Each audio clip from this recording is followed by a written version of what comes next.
Hello दोस्तों, एमिटेक classroom के YouTube channel पर आप सभी का स्वागत है। और आज की इस वीडियो में हम बात करेंगे रेफ्रिजरेशन साइकिल के बारे में। यह रेफ्रिजरेशन साइकिल जो कि बेल करेमन साइकिल या फिर रिवर्स ब्रेटन साइकिल के ऊपर काम करता है। इसमें होता क्या है? इसमें होता है एक कंप्रेसर, कंडेंसर, एक्सपेंशन वाल्व और इवापोरेटर। सबसे पहले कंप्रेसर में क्या होता है? कंप्रेसर में 1 to 2 प्रोसेस में जो फ्लूइड को कंप्रेस किया जाता है। उसके बाद इसको कांस्टेंट प्रेशर में हीट रिजेक्शन या फिर कूल किया जाता है। उसके बाद आइसेंट्रोपिकली एक्सपेंशन किया जाता है और लास्ट 4 to 1 प्रोसेस में क्या होता है कि इसको फिर से कांस्टेंट प्रेशर में हीट दिया जाता है। तो ये होता है नॉर्मल एयर रेफ्रिजरेशन साइकिल का मेन काम। अब हम देखेंगे कि वेपर कंप्रेशन रेफ्रिजरेशन साइकिल मतलब जो एग्जैक्ट रेफ्रिजरेशन साइकिल जिस पे काम करते हैं उसमें क्या होता है। उसमें देखिए, ये हो गया हम लोग का जो टीएस डायग्राम हो गया। टीएस डायग्राम में क्या है? सपोज 1 बार प्रेशर में क्या है, यहाँ से यहाँ पर का जो पोर्शन है इसको बोलते हैं सेंसिबल हीटिंग। उसके बाद ये पोर्शन हो गया लैटेंट हीट। उसके बाद इससे बाहर हो गया सुपर हीटेड रीजन। ये सैचुरेटेड लिक्विड लाइन, ये सैचुरेटेड वेपर लाइन और इसके ऊपर है क्रिटिकल पॉइंट। क्रिटिकल पॉइंट में क्या होता है? कोई भी हम लोगों का जो लिक्विड है वो डायरेक्ट वेपर जोन में चला जाता है। डायरेक्ट वेपर जोन में चला जाता है मतलब सब्लिमेशन स्टेट होता है। इसमें क्या होगा? कोई भी लिक्विड को जब हम हीट देंगे तो उसका हीट यहाँ तक आएगा, ये हीट इंक्रीज़ होगा। हीट इंक्रीज़ होने के बाद क्या है, यहाँ पे उसका फेस चेंज होगा। सपोज़ हम लोगों का 10 डिग्री टेम्परेचर में कोई वाटर है तो उसको हम लोग जब हीट देंगे तो 100 डिग्री सेंटीग्रेड पे आएगा।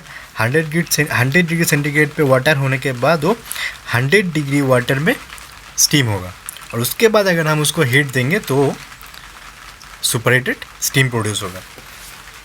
और इस लाइन मतलब जितना भी हम इसको प्रेशर को इंक्रीज़ करेंगे उतना क्या होगा, ये जो फेस चेंज हो रहा था मतलब जितना भी हम लोगों का लैटेंट हीट का ज़रूरत हो रहा था उतना कम हो जाएगा। मतलब जितना ऊपर जाएंगे लैटेंट हीट का रिक्वायरमेंट उतना कम होगा। प्रेशर इंक्रीज़ होगा, लैटेंट हीट कम रिक्वायर होगा और जितना भी हम लोग का फेस चेंज के लिए जितना भी पोर्शन चाहिए वो भी कम पोर्शन में हो जाएगा। तो देखिए, सबसे पहले ये जो पोर्शन है यहाँ पे हम लोगों का है इवापोरेटर। यहाँ पे है इवापोरेटर। इवापोरेटर में क्या हो रहा है?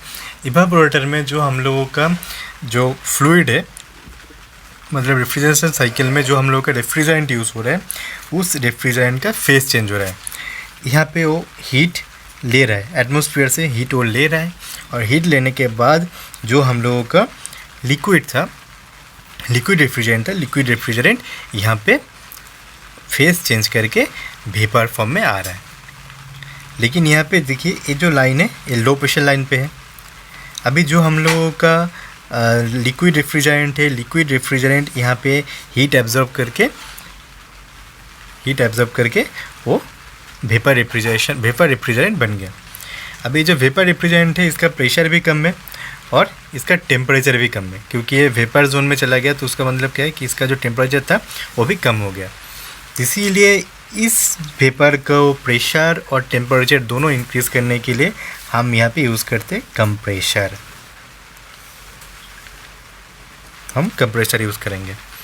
तो कंप्रेसर यूज़ करने के वजह से क्या होगा, ये जो हम लोगों का लो प्रेशर में और लो टेम्परेचर में जो हम लोगों का वेपर रेफ्रिजरेंट था उसका टेम्परेचर इंक्रीज़ होगा और उसका प्रेशर दोनों ही इंक्रीज़ होगा। तो आफ्टर टेम्परेचर और प्रेशर इंक्रीज़ करने के बाद देखिए ये हाई प्रेशर वेपर में आ गया, हाई प्रेशर में आ गया और इसका टेम्परेचर भी इंक्रीज़ हो गया। उसके बाद क्या होगा? उसके बाद ये जाएगा कंडेंसर में।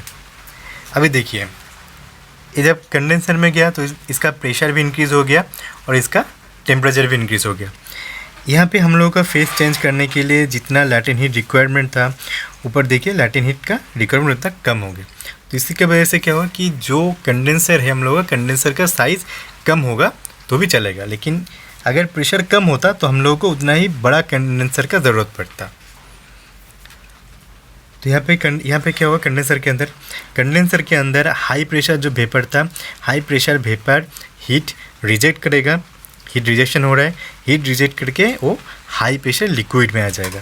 मतलब इस पॉइंट में क्या होगा, टेम्परेचर हाई होगा, प्रेशर भी हाई होगा, लेकिन वो वेपर से लिक्विड फॉर्म में आ जाएगा। और उसके बाद जो कि इसका प्रेशर बहुत ज़्यादा था, इसका प्रेशर को रिड्यूस करने के लिए हम यहाँ पे देंगे एक्सपेंशन वाल्व। एक्सपेंशन वाल्व में क्या हो रहा है, एक्सपेंशन वाल्व से लो प्रेशर में लिक्विड आ रहा है, लो प्रेशर लिक्विड इधर से आ रहा है, और ये लो प्रेशर लिक्विड इवापोरेटर के अंदर जा रहा है। इवापोरेटर के अंदर जाके फिर से हम लोग का जो लिक्विड है वो हीट ले रहा है, और हीट लेके वो इवापोरेट होके वेपर स्टेज में, मतलब लो प्रेशर वेपर बन रहा है। तो यही था नॉर्मल हम लोगों का रेफ्रिजरेशन साइकिल।